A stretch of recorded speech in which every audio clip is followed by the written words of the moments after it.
Good evening and welcome to ICC Banter Blitz.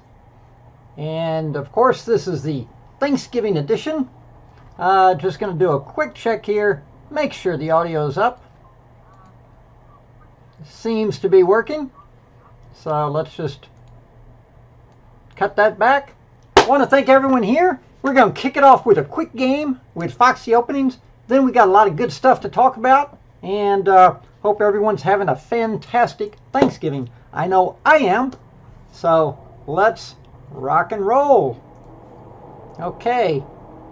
Accept. Unrated. Foxy openings. Oh, I got black. This is always a tough assignment against the guy who knows all openings. What to do? First off, let's not get into trouble on the clock. Secondly, let's turn up the volume so I can hear it when someone makes a move. Okay, so he's going that way. Fair enough.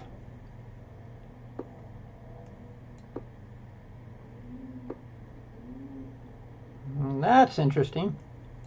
Okay, let's go for kind of a French defense. I know that's not really keeping in the spirit of the Owens defense, but okay. We'll go with it. Server announcement. Okay. Now, do we play knight there and there and get just like a bad French? Why not? Bad French has been called. Ron, calm down. Take a chill pill. It's a long show. Well, not that long, 90 minutes. I mean, how some of these guys do hours and hours and hours, it is beyond me. But there's a lot that's beyond me, so, well, attack the center. Why not? But you know, he could go there, and then when I go there, he could go there and then try to sink the knight in there. Can I live with that? Why don't we just chill out here first?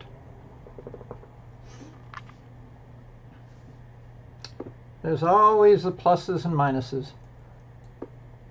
Now, there's some question about whether I should be playing a6. Bishop a6 is another story.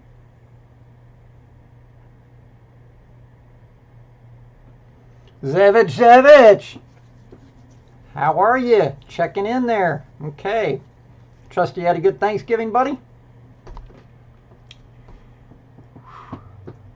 So, what do we have on tap for tonight? A little later, we're going to have I think this will probably be our next to last installment on the bishop pair. I think tonight and next week we will be doing, just a beginner note there. Knight to h5 is on the rim. g4, of course, traps it. Knight back to g8. Well, then what's the future? Because you've already got your bishop on e7. Now here, I was just going to comment that he is actually missing his bishop there. So now I'm going to play to get the bishop pair. However, it's a little tricky. Check. Yeah, do we want to take with the queen or the knight? Let's go this way. But then we've got to be a little careful on bishop to e3.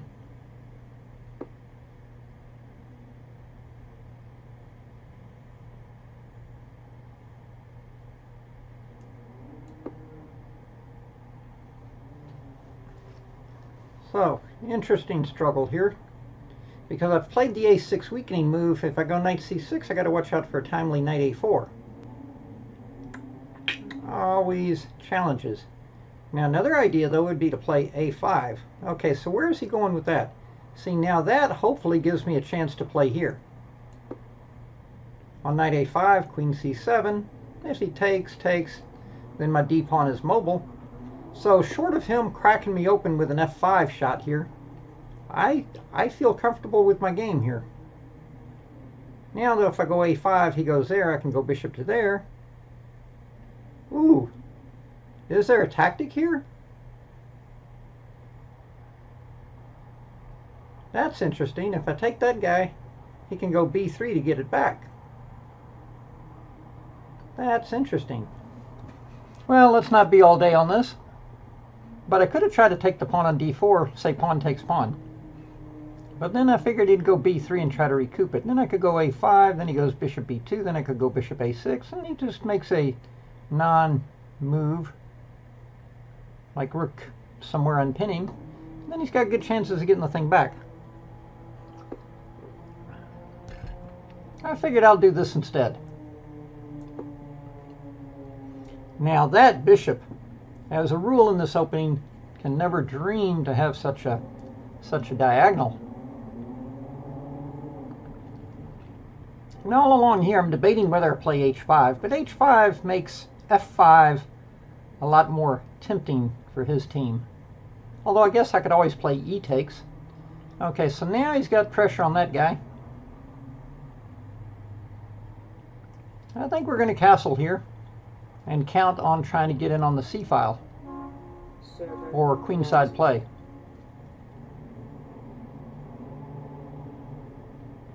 Now, a little bit of a dilemma here on the queen side.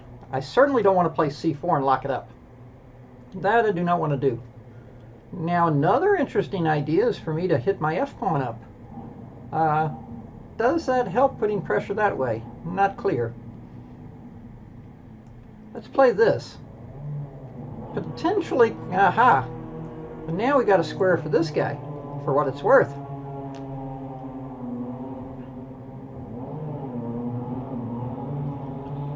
Now if he goes, okay, there though, I'm thinking to take this way, of course. Now he could try a kamikaze sacrifice on f5. I didn't seriously take that into enough consideration, probably. Ooh.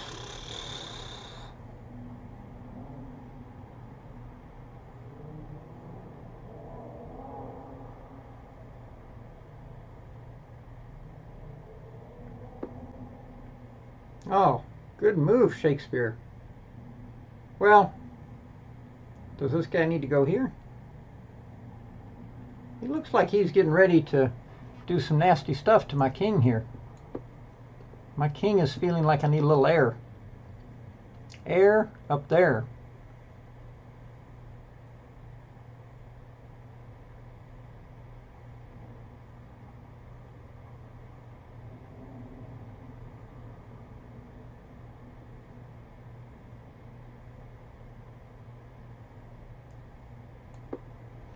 I'm going to sack the exchange. I'm not sure it's totally appropriate, but I'm not sure it's so bad either.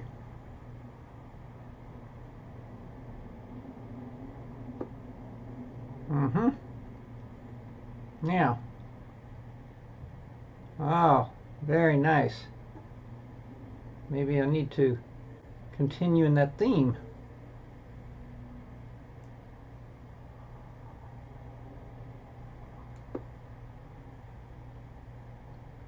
What was that? Yeah, if I moved that, see, that was interesting. See, if I'd have moved that, then he had, oh, very, very clever what he's doing here. Now, well, no time to be shy. Now, he can go queen takes d5 check, of course.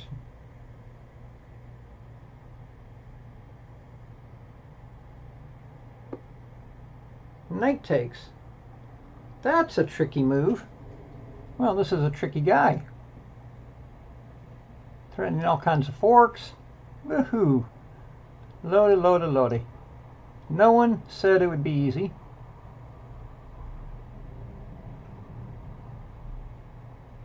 Oh boy. Time. Can we get away with this? Check. I was really expecting something a bit more dangerous than that. I was expecting knight takes f5. Oh, no, bad choice. Sorry, dude. Sorry about that, buddy. Whew! Well, I may have dodged a bullet or two there on the king side. The exchange sacrifice was a critical moment. But of course, I think, you know, I mean, he's got to do something. I'm coming in on the queen side. And somewhere around here where he played f5, of course, that's pedal to the metal. Taking with the g-pawn, I got too many pieces cut off. So, of course, pawn takes was definitely... And then right here, f takes c5. I think this is a good practical choice. I was even thinking here on bishop takes h6 to play e4. And then on bishop e7, I'm taking on f3. Okay, massy, massy, massy, baby. Let's get another game in, and then we're going to do our presentation bit. The manual. Happy, don't know who that is, but okay. Massey. What I wanted to play against this guy. Is this guy always knows his openings and always finds things in the opening to cause me trouble? A Norwegian rat. What's that? Magnus calls this the quasi-rat, he calls it. Oh, someone went home, did some homework. My man. See, with knight at c to e2, he threatens f6, trapping my little frisky guy. That is a tricky move. Now, we are hoping we can free this guy. In fact, Anand. Was it Anand or Caruana? One of those two guys played this against the great Magnus himself.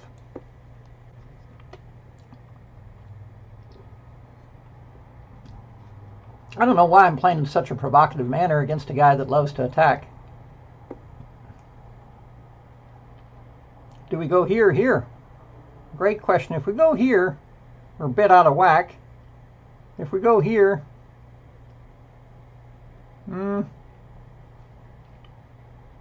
as usual, pluses and minuses, right?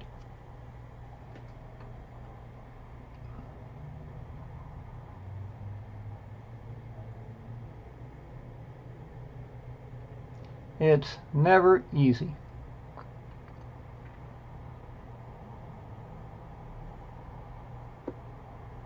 Okay.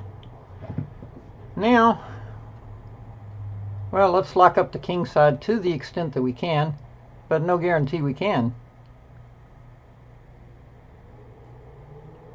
Maybe an engine would recommend bishop g4 there.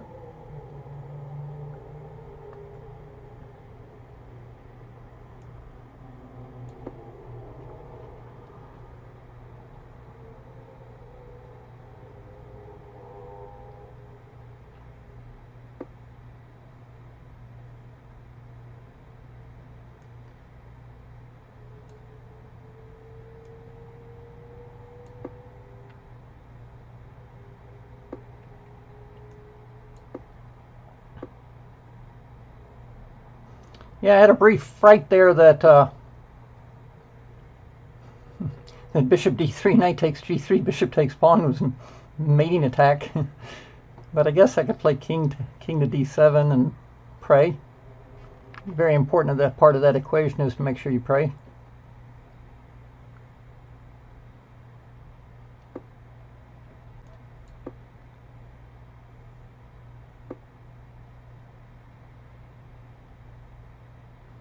Fascinating. Now the question comes to mind, how are we going to get our kingside stuff out without giving up some squares?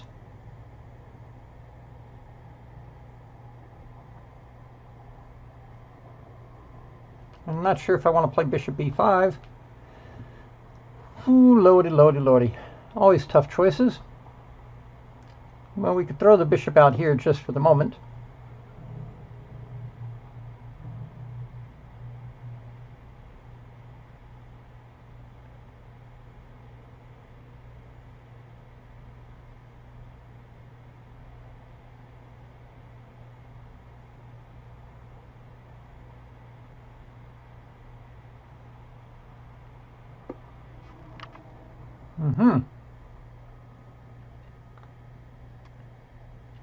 Well, I'd been thinking to castle that way, but then what to do?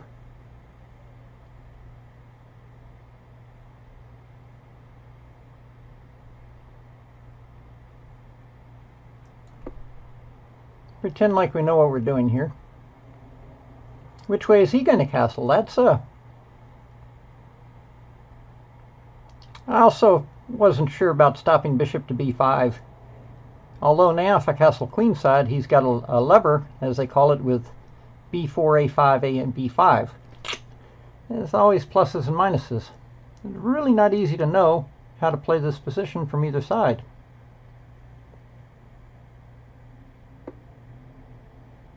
Okay. Should I castle this way? My bishop on h6 is interesting. On one hand, it's a bit boxed in. On the other hand, it's doing something.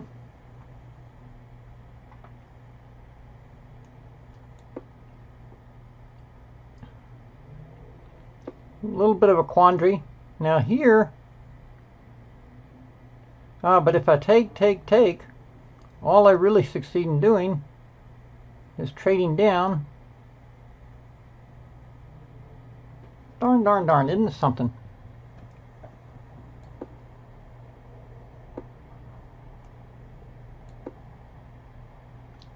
I'm not sure about this move here. Why should I feel the endgame is very good for me?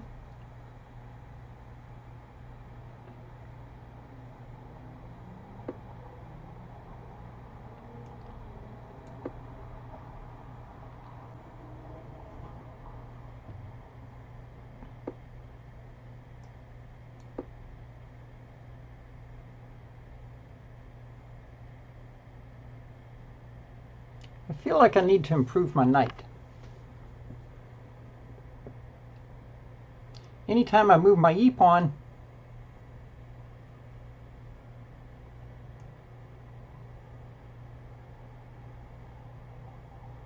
if I do that, his knight could eventually get that square. The one good thing is we are ahead on time.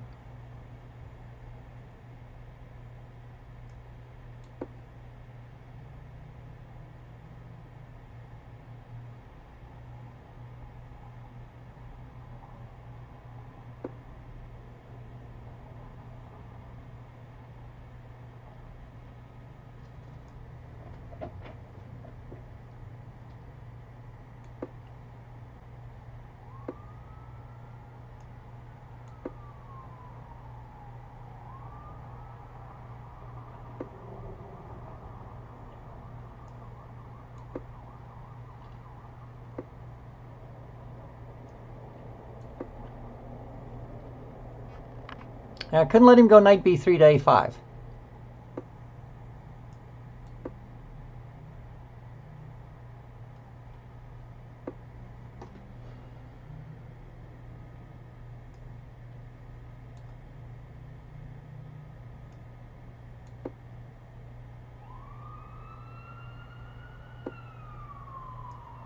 Check. Check.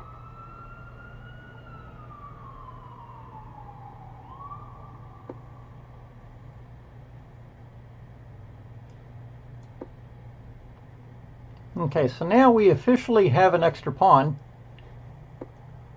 So we should officially be a little better, but can't take anything for granted, that's for sure.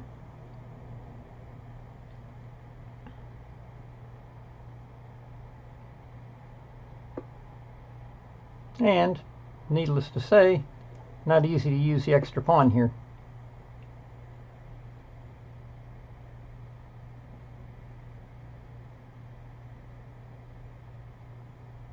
Needless to say.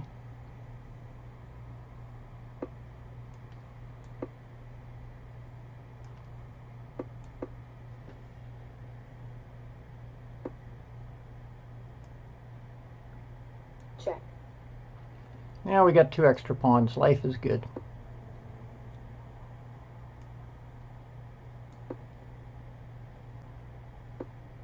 And we got the more active rook. Now life is very good.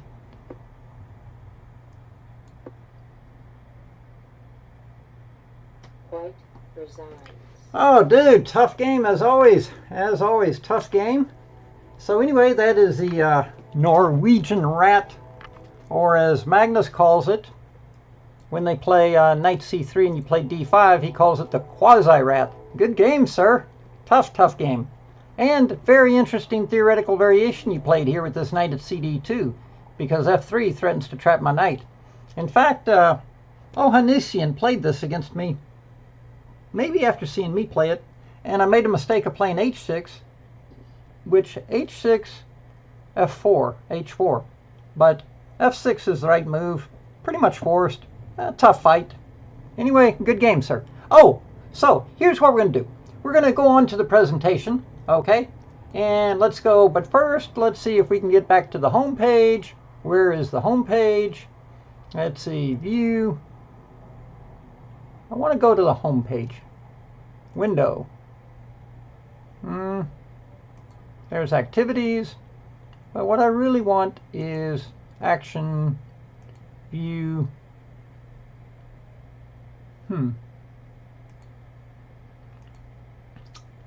How do I get back to that page you get when you first log in? That's what I want. Maybe under action.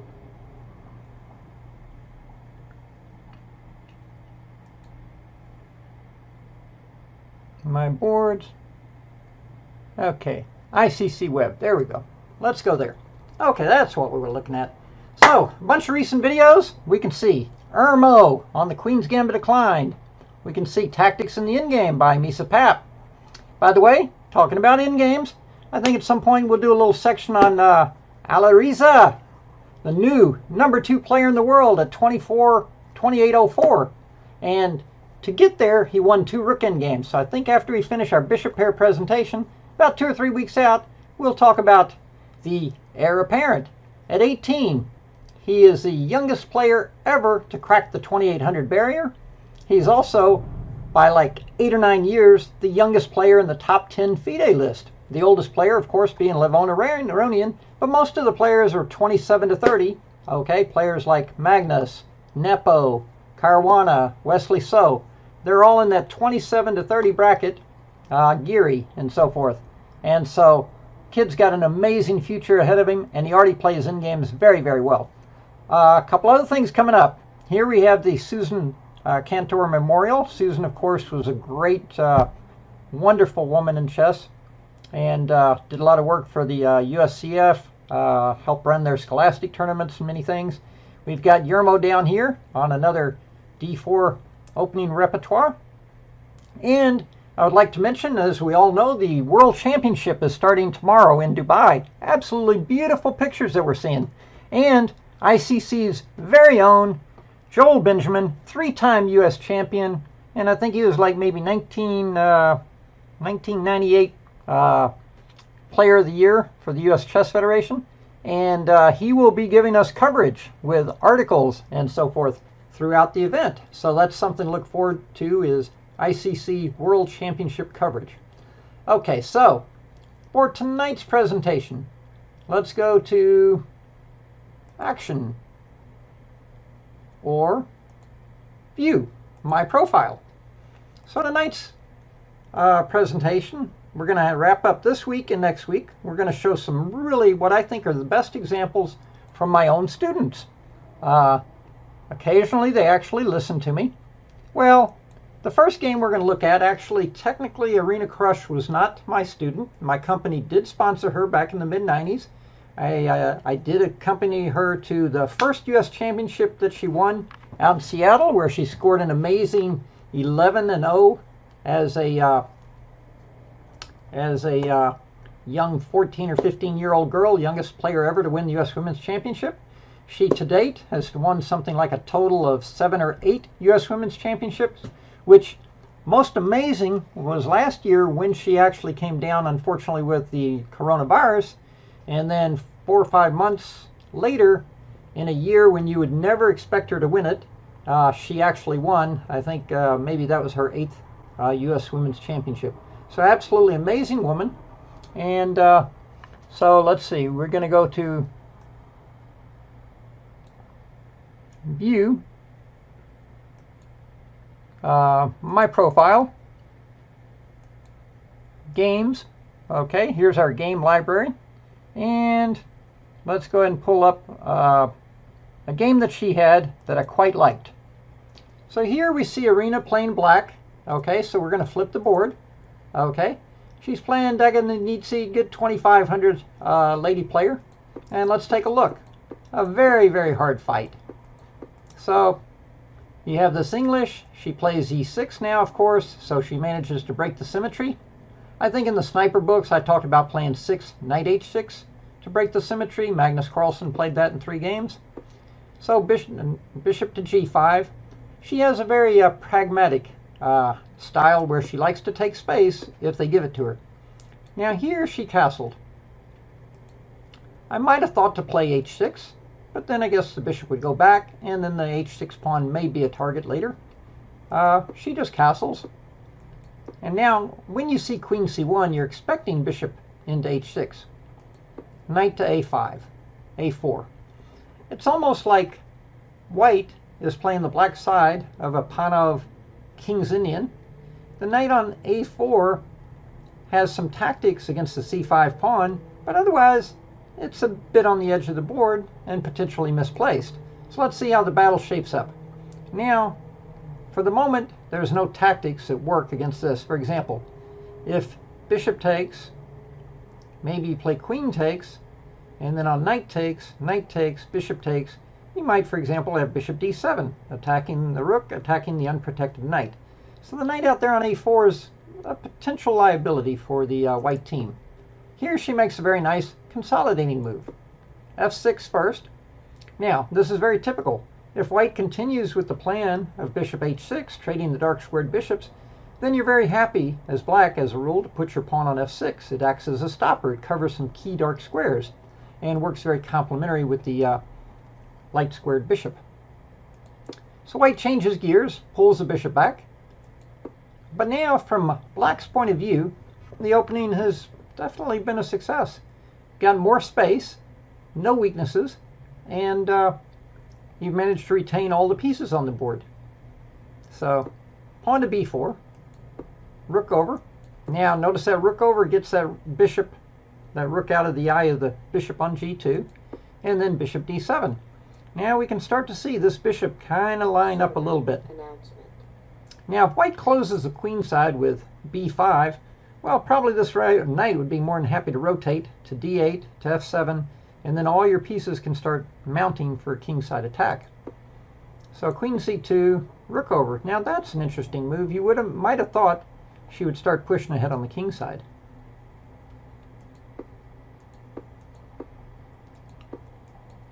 So these trades come off. Check. And then after the trade of rooks, well, knight back. Very nice move. The bishop touches the knight, and all of the queen's penetration points, b8, b7, b6, b5, are covered. So if white can't mount any more pressure on the c5 pawn, this knight has to beat the retreat or be defended by the queen. Either way, not a happy story. But now bishop back. And so Arena shows tremendous patience in this game. Queen over. Queen over now touches the knight. Well, white comes in, says, if you take my knight, I'm going to take yours. Knight back to c8. A nice move, protecting the pawn and getting the knight to move.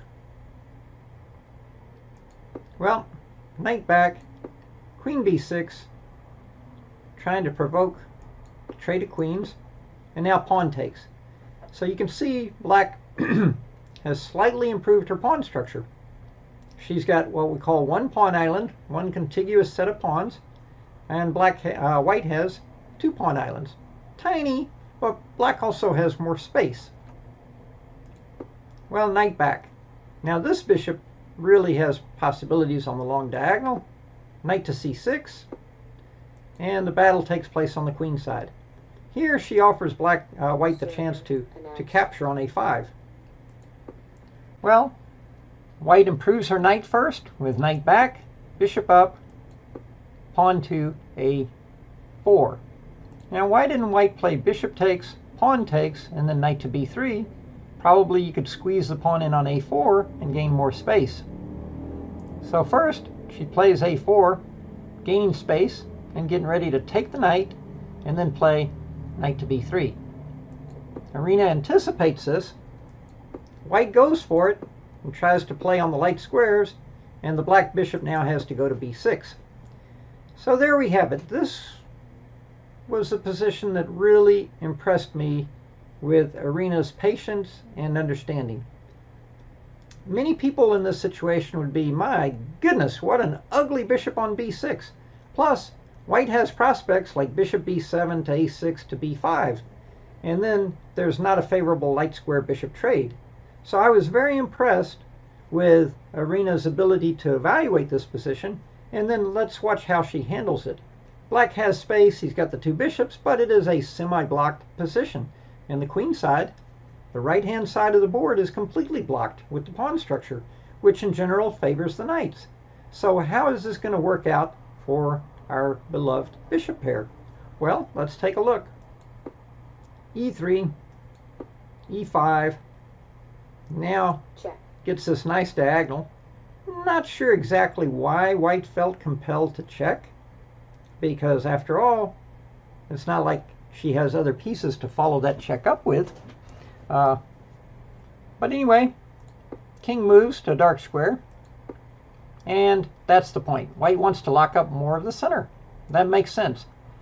So basically, Black now has two bishops and only one sector, the king side, the F, G, and H files with which to make any kind of impression as far as opening the position. But first, she improves her king. Okay, so notice that the king now takes over the task of defending the c5 pawn. If she could, she might even consider getting the king to b6. And that's what we call role change. The king takes over the job of defending those two pawns, frees up the bishop for other action.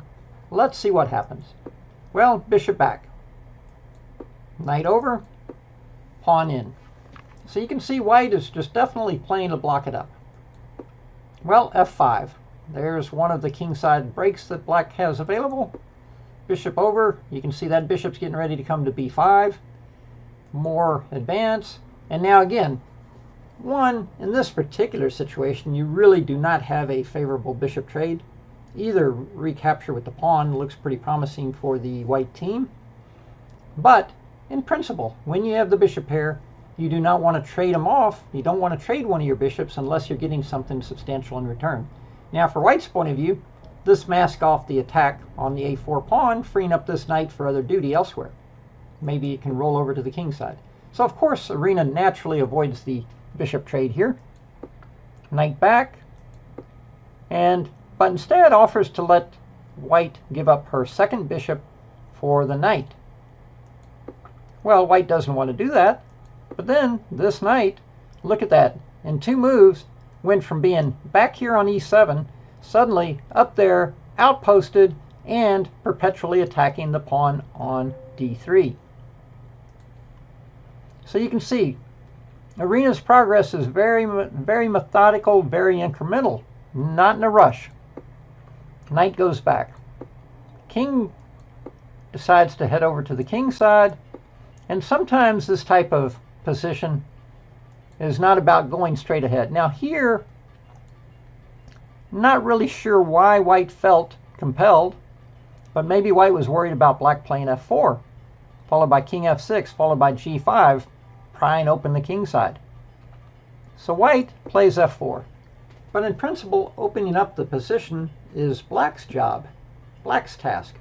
So, pawn takes, pawn takes, pawn takes, pawn takes. And now, we've definitely got a change in the position that is what Black is looking for. Both sides have a passed pawn. This pawn is supported, can potentially advance, supported by the knight, but there's also a target over here on h4.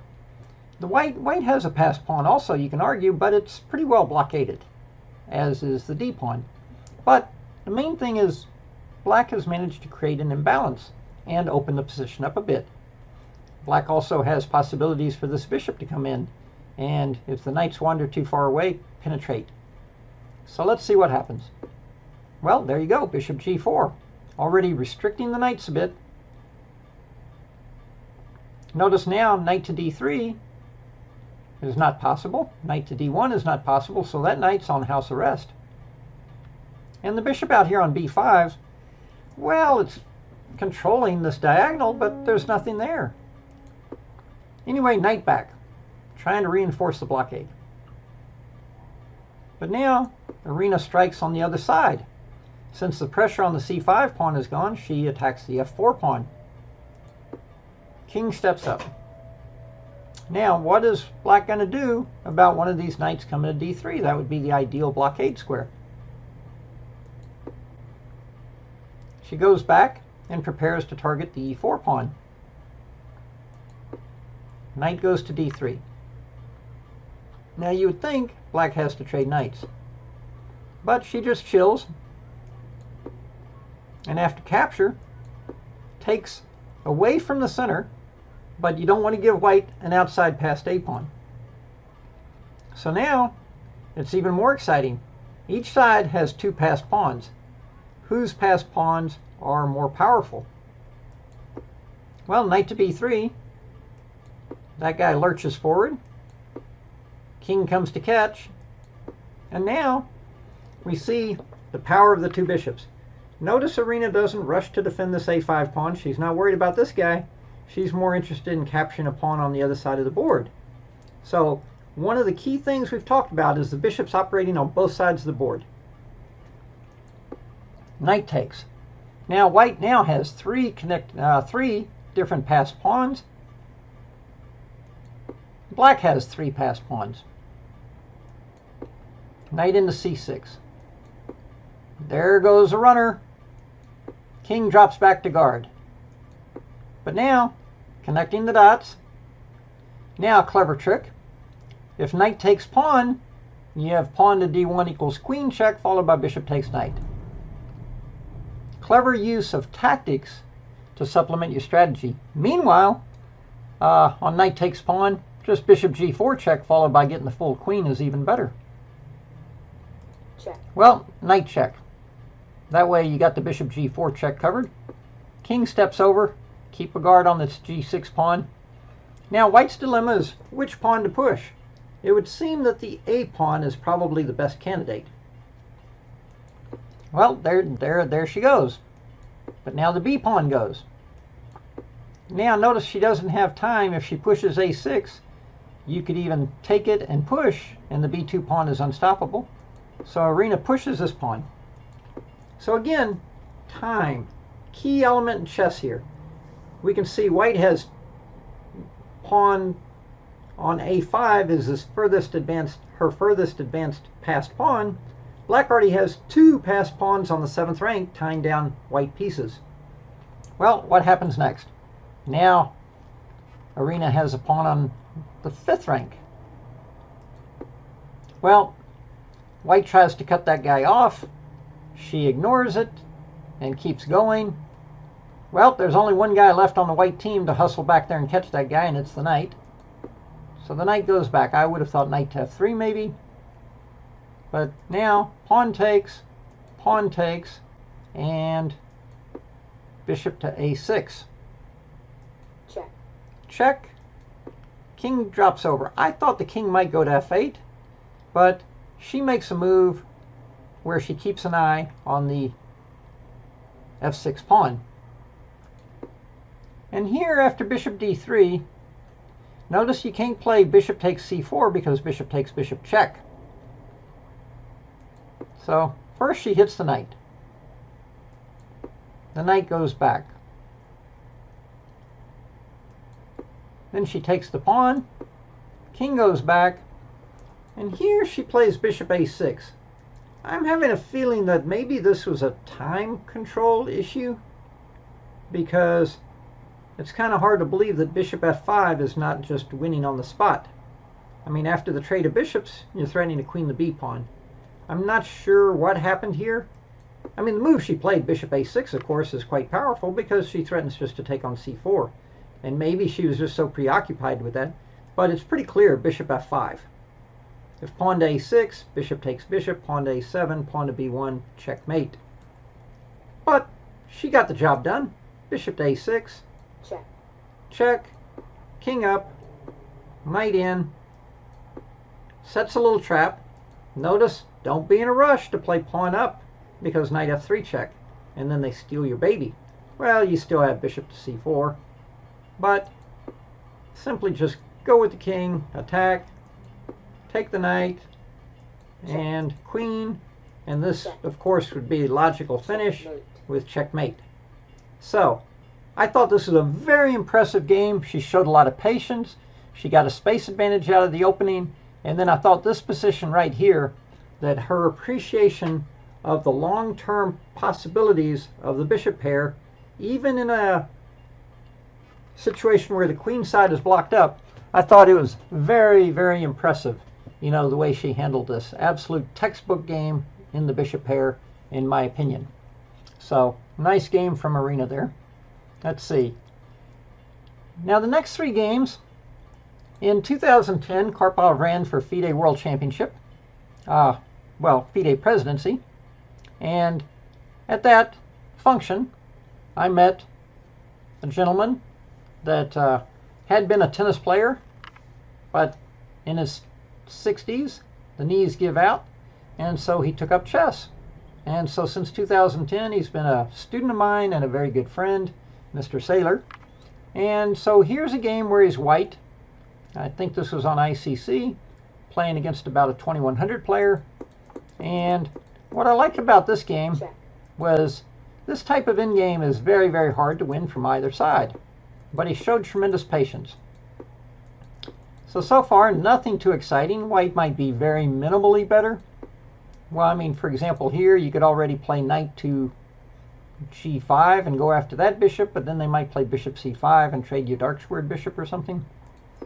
Anyway, nothing too exciting here. Not sure what rook f1 was all about. That's a strange move. Anyway, rolls the knight back, but now g5. That might be the first move that we can say might potentially be a mistake on black's part. He weakens the f5 square. Well, knight over. Now here, why didn't he follow up with g4? Feels like that might have been consistent. Bishop back. Well, pawn to b3. Bishop back, looking to trade the dark squared bishops. But white says, no. I want to keep the dark squared bishop. Check. And check. And target the e5 pawn. Now, for the first time in this game, feel like white might be getting a little nudge, foot in the door. Okay? Well, rook over. Now there's tactics. If you try to take the pawn, black's going to have some bishop takes b3 or bishop takes h3 counter. But he takes anyway. He takes. And now he takes. And so here we have it. White gained the bishop pair, but has split kingside pawns, and black seems to have pretty good prospects on the dark squares. However, remember we talked about this f5 square being weakened. So bishop back. White now feels like he's got a little something to work with. But give and take. Like great Bobby Fischer said, you want squares, you got to give up squares. So black has prospects on the dark squares. f3, securing the pawns. Here I would have expected knight to f4, but knight to f4 you can take it. So rook over. Bishop to c4. Rook d7. Pretty clear black's getting ready to double up. Well, bishop back, offering to trade a pair of rooks. Check. And knight back to e5. Check. First a check. And bishop back. Bishop back, supporting the e5 square. So again, we can still see white does have the bishop pair, but black has pretty good control on the kingside dark squares. Nice outpost on e5. Potential to swing this guy into here, to f4, to make the bishop passive. So this light squared bishop still doesn't really have any prospects yet. That's why I thought this game was a really good example, because it's not abundantly obvious. Now, black wanted to play rook d8, but now, of course, rook d8 is off the table because the e5 knight is under pressure. Plays rook e8 instead. And now knight to d6, tickling the rook. Bishop takes.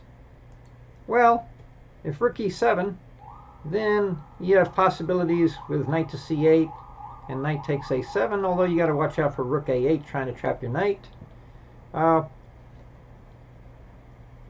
Not clear, black shouldn't have played rook e7. In the game, he gave up the second bishop. But now king back. And there's a famous Geary game where he sacks two pawns and reaches a bishop versus knight ending where he's got like this permanent pin thing going, and he's got a pawn on f5. Amazing example. Anyway, now very nice move, bishop c4. So now you can see the bishop starting to earn their keep. You can't move this knight because your f6 knight will hang with check. Therefore, black just waits. But now white increases his edge on the queen side, and you can see white's made very good progress in the last few moves. This bishop now is looking very nice, covering some key squares. This bishop's exerting a powerful pin. Black has managed to drift into some difficulties. Tries to keep things quiet, shut on that side. But now white does the next thing. He brings his king over. Well, bishop c3, a little quiet waiting move. Keeps coming with the king. Notice you don't go king to d2 and let him play knight takes pawn with check. Okay, now black starts to go for counterplay on the other side. King up to e2. So now the king has taken over the job of guarding the f3 pawn. Pawn up. That fixes this pawn on h3. If black is ever able to achieve this dream, he can come in, try to grab that pawn. Well, king to e3. Rook up. Black's just waiting. Check. And finally he takes the bishop with check. But after pawn takes. Well, what do we have now? We've got, of course, the famous Bobby Fischer ending. Rook and bishop versus rook and knight. But his knight on f6 is under a tremendous pin. So he goes rook up, offering a trade. But now rook down, penetration. King up. Rook takes. And white gets the first fruits of his effort. Now we can see the knight going for the counterplay. Rook over. So he wants to get an outside pass to a pawn. And he's going to let him go get the h pawn. Black wants to trade rooks and protect the a pawn. But now a very nice move. Bishop to a3. I was thinking bishop e5 even. Control that knight. Well, knight in. Bishop takes. Knight takes. Bishop in. And I think at this point black may have resigned. Or he played g4 and then knight back. But then after the very nice move bishop f4, I think this is where he resigned, because black has a solid extra pawn. The bishop does duty on both sides. It guards this pawn. He can't play knight takes c4 because you trade rooks with check. And now you're ready to rumble up the board with your c pawn. He can't retreat his king, you'll take his knight. So I thought that was a very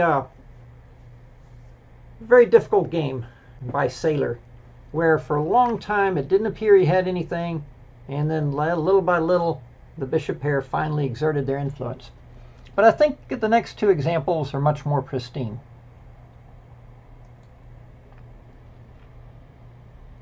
And the next two examples come from the Accelerated Dragon.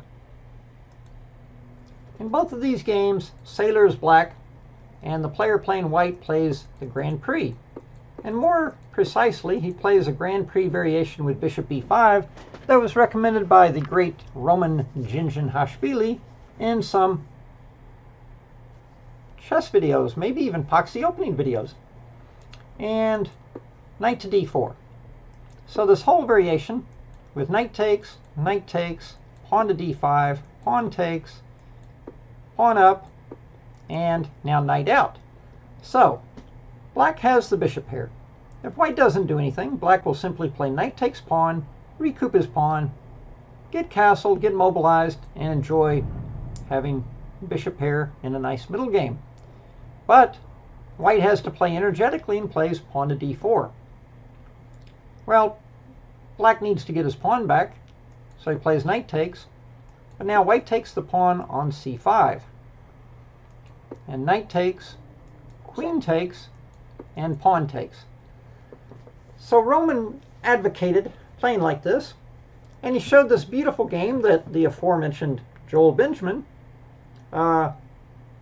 beat, I think it was Greg Shahade. Beautiful checkmate in a queenless middle game like this.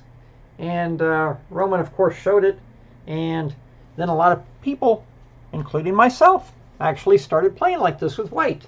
Although I was skeptical because I'm taking on triple pawns, I'm giving the guy the bishop pair. If the initiative falters, you're simply going to be worse. And so, of course, that led me to study it from the black side as well. And I found a very good way to play for black. Then, of course, to my chagrin, later, I found that Grandmaster Ilashan Moradabi had found the same thing that I found. But anyway, bishop takes, rook over, and now black's doing pretty good. Let's see. 2, 4, 6, 6. Pawns are even. Black has a better pawn structure. His king is relatively safe on c7. White's going to try to double up. So in the next game, we'll see, after b takes c3, king c7, we'll see the player playing white play a bit better. Anyway, in this game, after bishop e6, black already has the two bishops and targets the a2 pawn. Well, pawn to a5. I think the opponent here is about a 2100 player. This game, I think, was played on ICC also. Well, rook into b6, bishop to d5. This is very nice. It guards our weakness, and you can see the bishop in this situation radiates. Can possibly chop that knight at a moment's notice. Covers the f7 pawn, covers the b7 pawn. Well, knight goes in. And we remember what Steinitz taught us. Use your central pawns to deprive the enemy knight of central outpost. Knight goes back. Bishop goes back. The bishop's targeting the a-pawn. What can white do? If he advances the a-pawn, the other bishop. Well, he doubles rooks. Now, of course, you don't take on a4 because the b7 pawn is hanging. But tickle the rook. Rook drops back. Bishop hassles. Notice how the bishops cover a lot of squares from the rooks. And then rook d7. And now, since you have a 4-3 majority on this side, black says, look, I'm going to go e5, create a passed pawn, and let's, bring the fight to that side. Well, knight to d4. Pawn to e5. Again, using the center pawns to deprive the knight of squares. Well, white throws a Hail Mary there and sacrifices the pawn. But tactics. And this comes back to what our friend Anatoly Karpov said, is no matter how well you play strategically, there always comes that tactical crescendo moment where you still got to deliver the goods. Okay? And that's the case here. Well, pawn takes. Pawn takes. And the key point here is that pawn takes is with check. And the beauty of it is you now have a very nice passed pawn and complete winning position. You've got two bishops, monster passed pawn, easy peasy. Well, in the game, white does the pin, black ignores it, and after rook takes, king takes, I think white resigned at this point because he saw that on rook takes bishop, check, and then black wouldn't even bother snipping the rook. He could go for the forced mate with check, check, check, pawn check, and queen takes on h5, checkmate.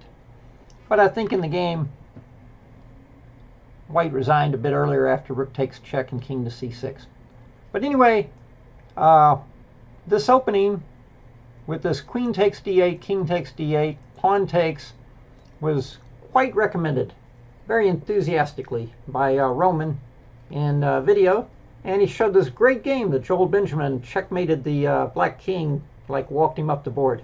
And of course, great games. Those are the kind of games that sell videos. So, now, I think a more difficult example of that same opening was another game by Saylor, also on ICC, also plain black, and we're going to see the same variation. This Grand Prix attack. Now, there's two flavors of the Grand Prix.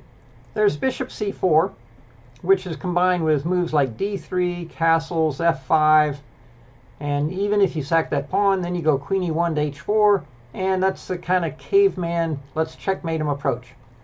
This bishop b5 approach is a bit more subtle positionally. You want to chop off that knight and then play d3 and have these double pawns where you play against the c8 bishop. A bit more like an exchange Rui or a Rossolimo, if you will.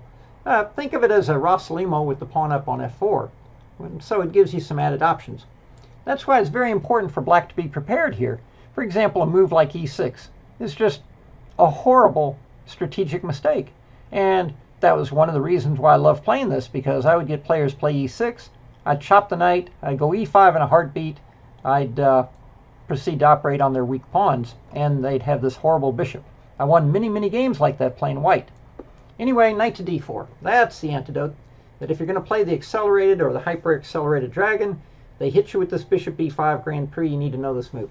Now, instead of Roman's recommended castling, bishop d3 is another move. Bishop c4 is a move. Very reasonable. Okay. Even trading knights and then moving your knight has been played by some of the British players. But anyway, castles. Now, you grab the bishop pair, but again, white has more space. You don't want to just develop slowly and let white go ahead and build up. In fact, I think I had this type of position with white against Arena's trainer.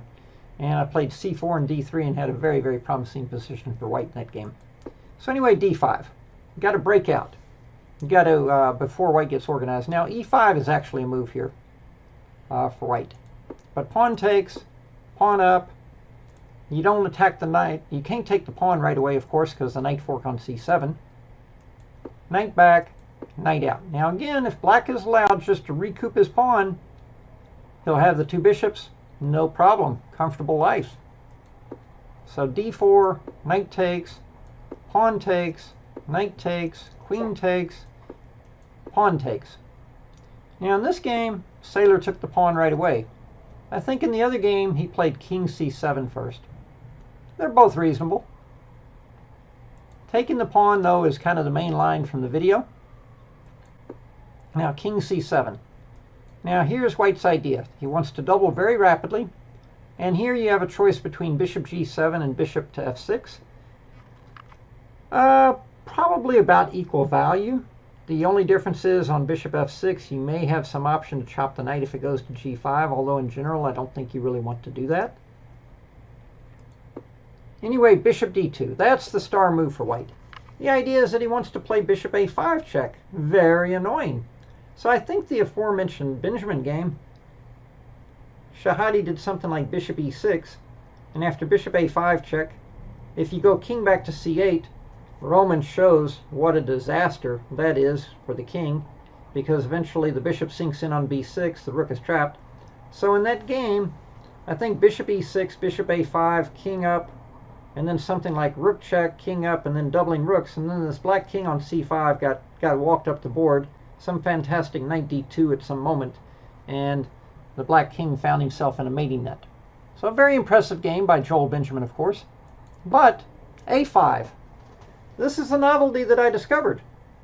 Black offers to sacrifice a pawn if necessary, but in return, he mobilizes all of his pieces and leaves white with the, ugly looking queenside pawns. Well, I was very proud of this. And then this is where I found that Moradabi, against some 2300 player in the Olympiad, discovered and played the same thing and won a nice game with black. So of course, when that happens, you have mixed feelings. One, it shows that you were on the right track. However, two, the secret's out. Let's see what happens. Well, rook over.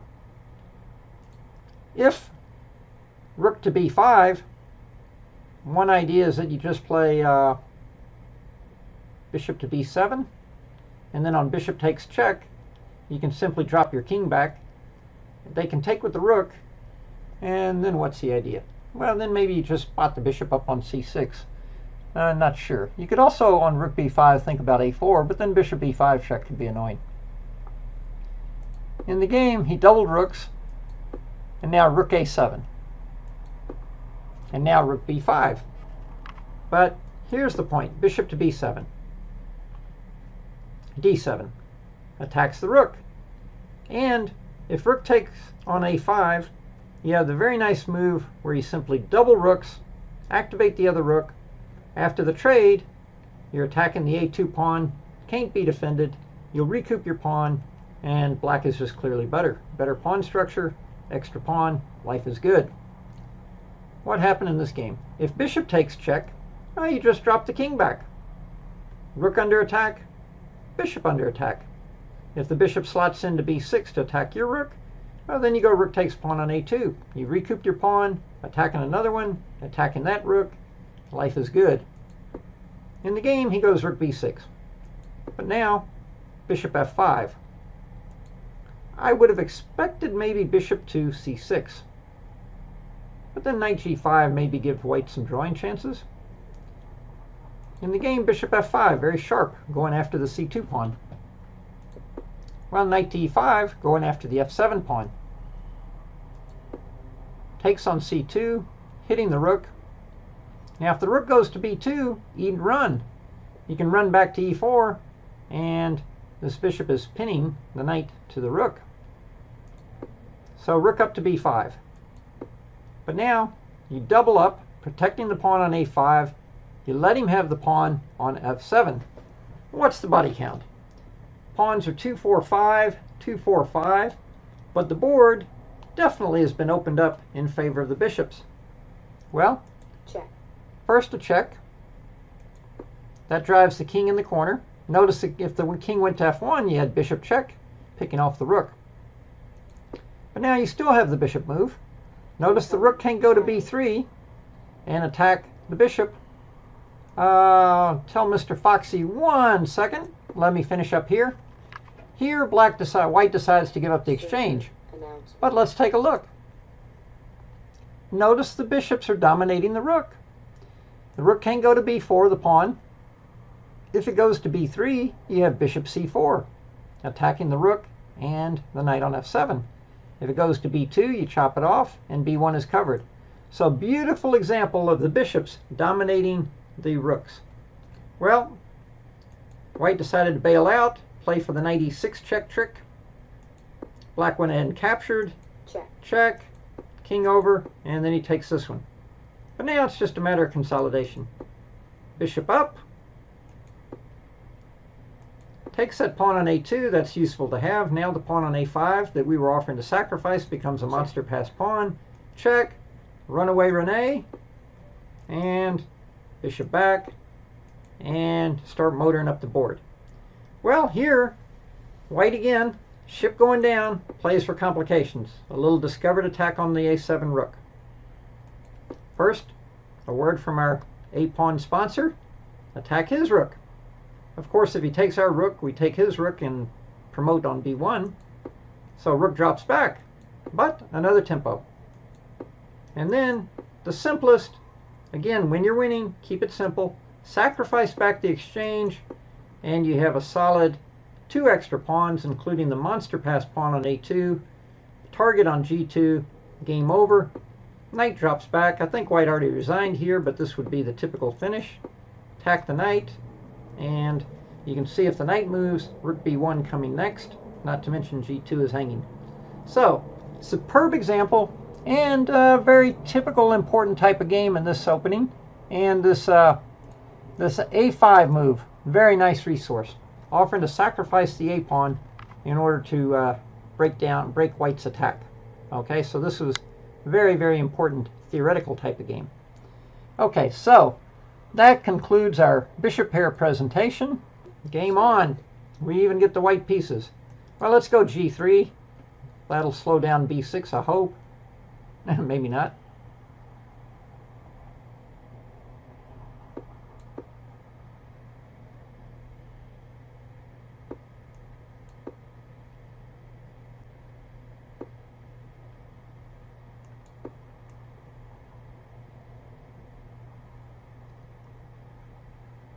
I figure go for the double fianchetto until we know what kind of Dutch player he is.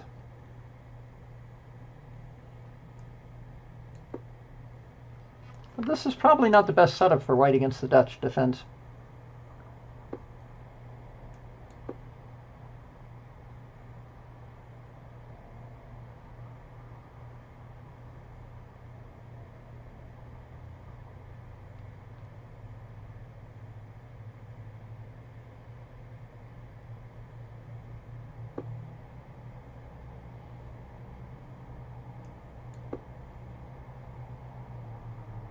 If I didn't play d5 right away, he would play e5. So I felt a little bit compelled to go for it.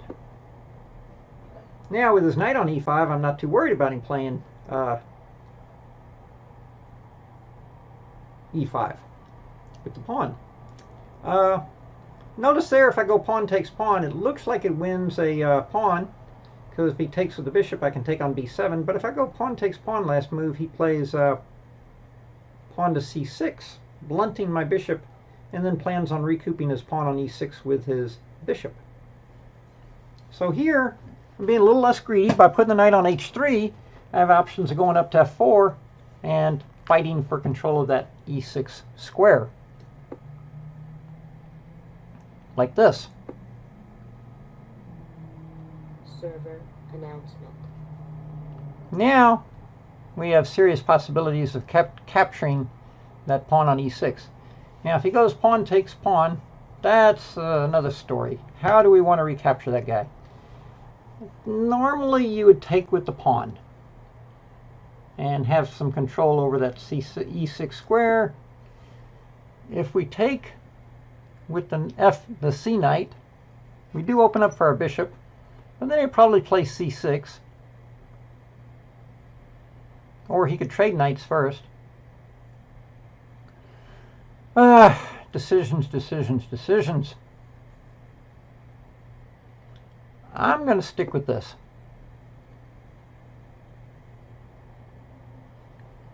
I tell you who was really good in this type of position with white was Yazbo.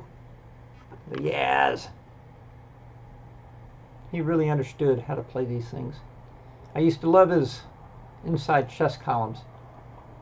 Now that's interesting because he's clearly planning to play like g5 or something. Should I play g5 myself? And at some moment, if I try to go knight in, I feel like queen c2 is the move here. I just feel like he's going to play g5 here in a minute. Now, in theory, what white wants to do is slam in e4 at some moment and supposedly open up against black's weaknesses. I guess another option would be to play h4 if I wanted to maintain my knight on f4. The real question here, okay, what's that all about? Okay, looks like he's going to try some razzle-dazzle with knight takes. Well, now e4 is very tempting. Although not really, because I'll be opening my f file. If I play h3, is he going to kamikaze on me? Nah, I don't believe it. I don't believe it. He doesn't have any follow-up that I am afraid of. Okay, so now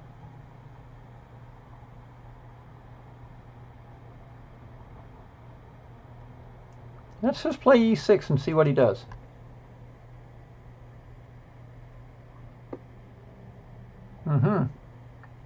He's just lining up that way. So now the question is, what am I supposed to do? I feel like I'm better here. Not sure about this move.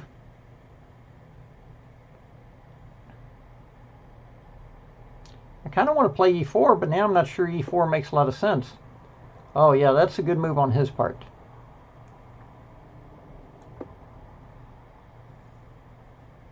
Well, sort of. Sort of. Yes. Comes with an asterisk.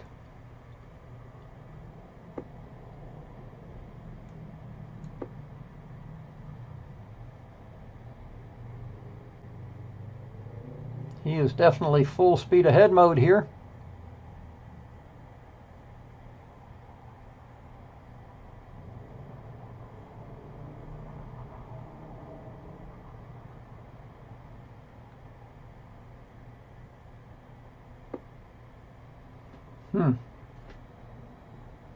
I mean, my position's pretty, but what am I doing?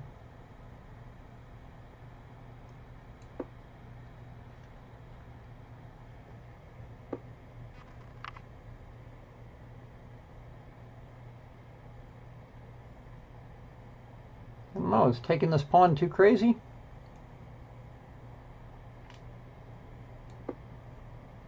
Am I totally nuts? He'll let me know when it's checkmate.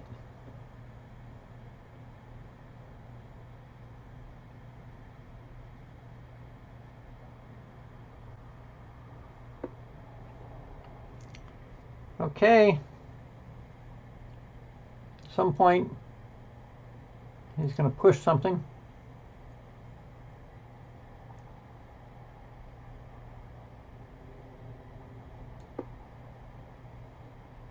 Okay, that attacks the rook for what it's worth.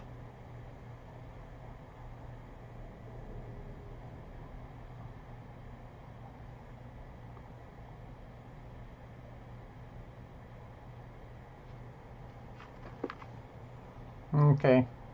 Server announcement. At such moment, we don't worry if computers say we should capture something somewhere. Okay, now I got 2 hits on his knight, and I'm hitting his a6 bishop. And I got the d3 square covered, so I don't see anything horrible. My knight's helping protect my queen a bit. There may be some tricks where he can do something with his bishop, and then when I take his knight, drive my queen away. Yeah, what's going on there?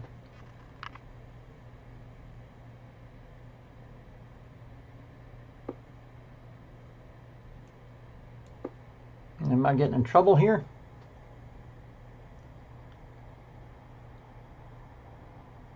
I don't feel like he has checkmate here, but Black resigns. I mean, he could try rook a8 and doubling rooks with some rook a1 razzle-dazzle, but I don't think it's going to be checkmate. I got pretty solid clog-up potential. Anyway, good game, sir. Never easy. A little flank open, double fianchetto versus the Dutch defense. But yeah, in the final position, I feel like, white's doing pretty good. I figure black's best is to go rook a7. Probably got to run home all the way to, rook a8. Say I run home. Well, on rook a8, though, I can go queen b5 and pin. Yeah, that's much easier. Makes my life much easier. Okay, so let's see who's around. Maybe we'll go swimming. Put a challenge out there. Feeling frisky.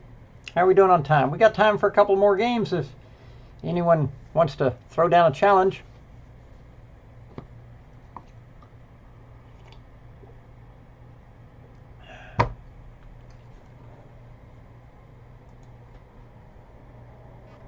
Incoming challenge.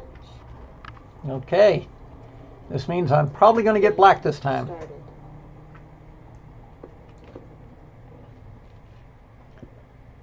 Try to interfere with his Joe Baba London. Make him do something with his pawn.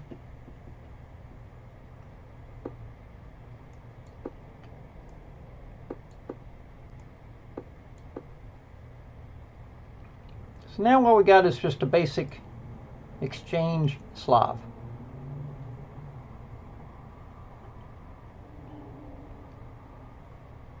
Which Yasser was actually playing with white for a while and somehow milking it. I know he beat Yusupov in a famous game. Here, well, we can play this for the moment. Now he's ready to play knight b5. So we either got to play here or here. I think we can play this. But I do remember I played black against Tarjan, and I played like this, and it was more or less okay. Oh shoot, last time I did this, he played f3 and g4 and came after me, and life was not easy at all. So, what to do? Yeah, he played f3 and g4, and that was not such a happy story. Yeah, because I was remembering my game with Tarjan where I went knight e8 to d6. Okay. Yeah, look at this. Look at this guy go. Bam. Take human bites. Where do I want my light squared bishop? And what do I want to do on the king side? Pray?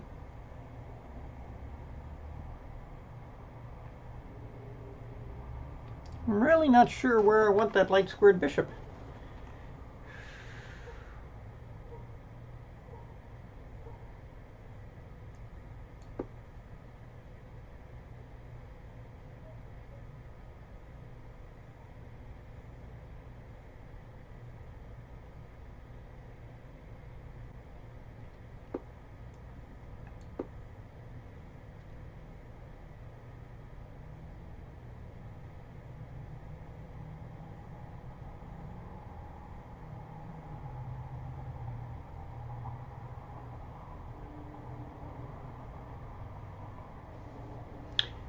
A mutual question of king safety here. What's he going to do with his king?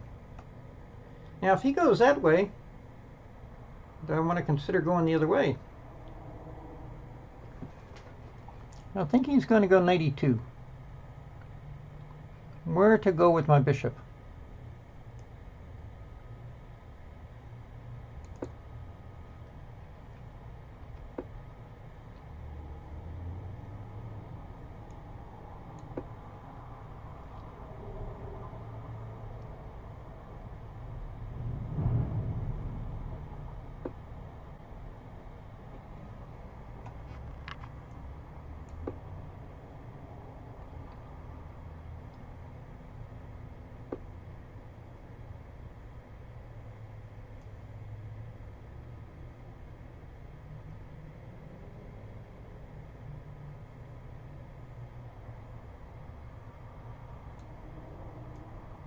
If I don't take that pawn now, I'll never get it. Check. This definitely feels a little loose for the first team. The reason it feels a little loose is because it is loose.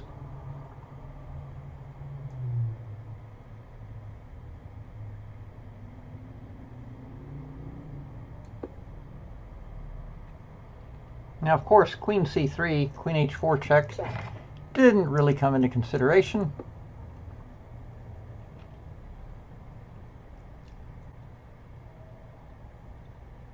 Now, his knight on c3 is hanging, but I don't think that's going to scare him.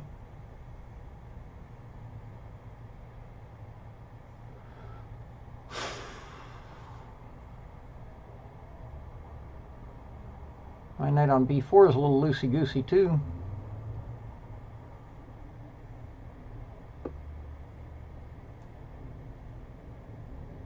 Oh, darn. I wanted to go queen there, and I'm thinking he has to back off, and he'll just hammer the bishop in. What the heck am I thinking? How am I going to get him out of my business?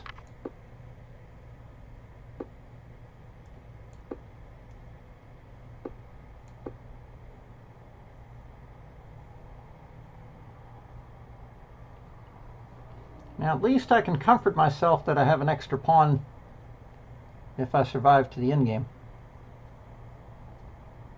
I mean, I don't know that queen e8 was so necessary. Maybe queen d7, more solid, and try to secure the queen side a bit. Check. Yeah, that's probably a good decision on his part. Just chill out, play the endgame. Now if I go in with my knight, he's got good squares.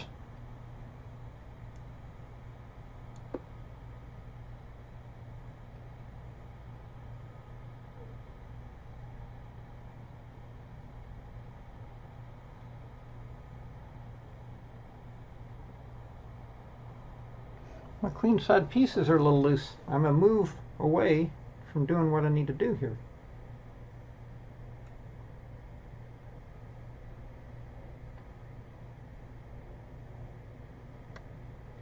Maybe king f7, not sure. Yeah, that's a good move, tickling my knight. My knight does not have good squares.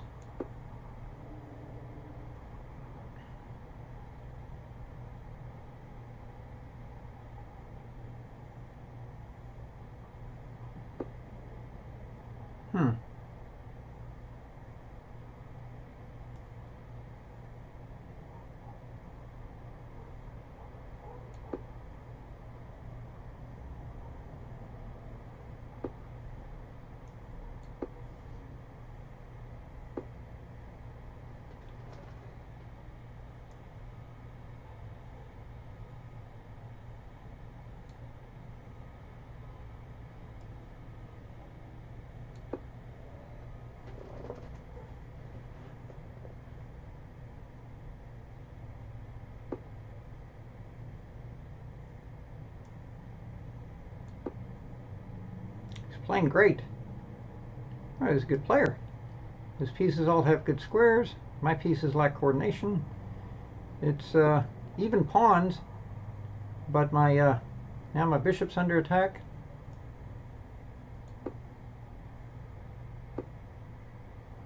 Now he's threatening to take that guy.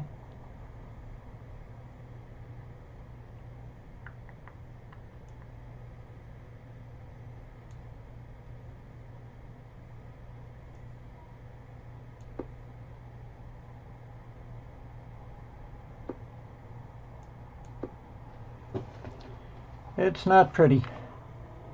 He's playing great. He's definitely got some initiative here.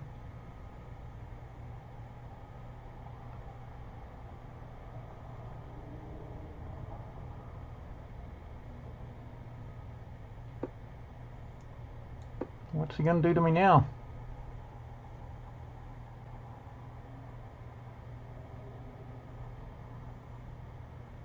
There's an ugly thought. How am I going to get rid of all these pieces of his that are all in my business?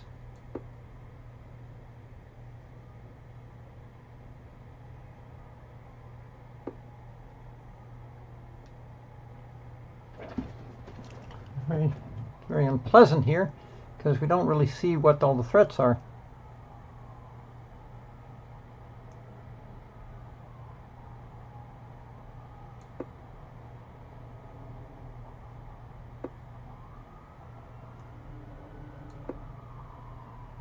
Okay, good. He's getting very short on time. Thank goodness. Caught a little break there. Well, we caught a big break there. White resigned. Ooh, tough game. Had me on the ropes. Pieces lacked coordination even when I had the extra pawn. Then you got the pawn back. You got one more game in you, Mr. Foxy. And we'll call it a night. Looks like a lot of people didn't show up tonight. Probably busy with Thanksgiving. Incoming challenge. Okay, last game for tonight. Last call for alcohol. What's he play against E4? These days.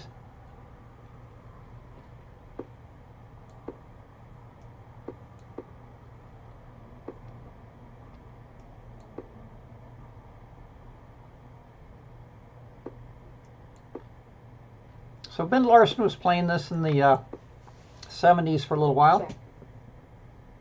And check is interesting. In theory, Check. who benefits from the trade of the dark squared bishop?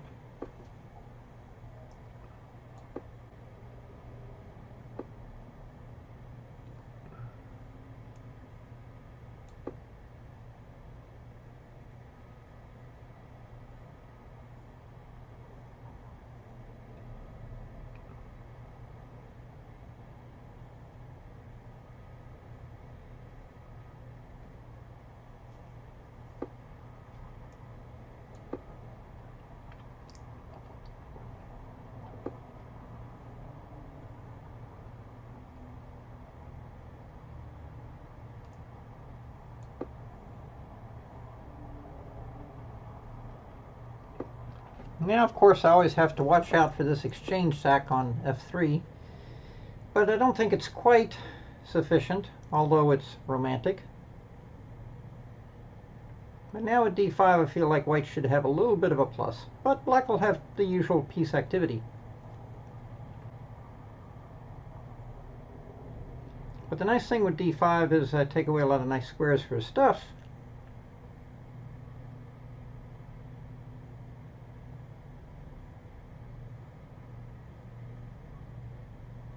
Rook takes f3, as long as he's not following up with some knights coming into my position. So now, the focal point is his d7 pawn. Of course, he's going to blow that off. But meanwhile, the rest of my pieces are pretty well centralized.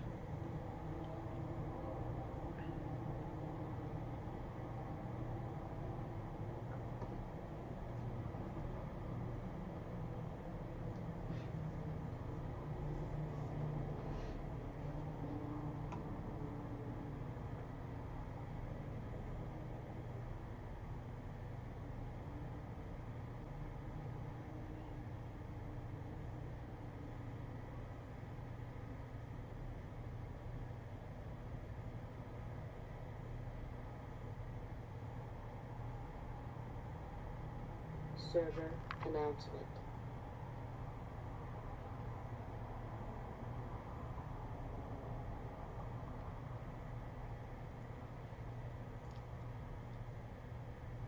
So what I'm trying to do here, instead of getting caught up in his drama of strategic imbalanced in a closed position, is trying to reduce it to a bit more of a technical position. And there sets a trap for me. If I go knight to g5, he's got a very nasty rook f5 trick.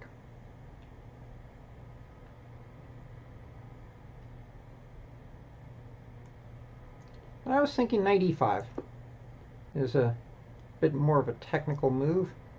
It hits the rook, so it kind of encourages him to trade. Rook f5, I have knight takes c6, rook takes d5, knight d8. Should be okay.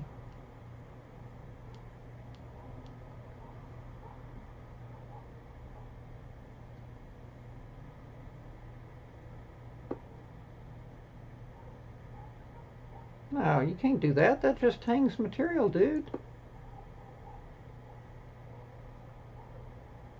Yeah, you had to play... Yeah, I think you had to play like... now rook f5, knight d8, rook takes on the exchange up. But you had to play... No, knight takes knight. And then take with the rook. Or you could play queen... No, queen f6, I have knight f7 check. Anyway, a little tired. I guess... call it a day, and hope everyone had a great Thanksgiving, and we'll plan on being back next week for our final installment on the bishop pair. See 4 more incredible games from some of my students. I'd like to thank ICC for sponsoring us. Again, check out Joel Benjamin's upcoming coverage on the World Championship match, and I'd like to thank Foxy Openings for helping out with the editing, popping in, playing a few games. And we've got a few people here following. So everyone have a great Thanksgiving, and I will plan on seeing you next week.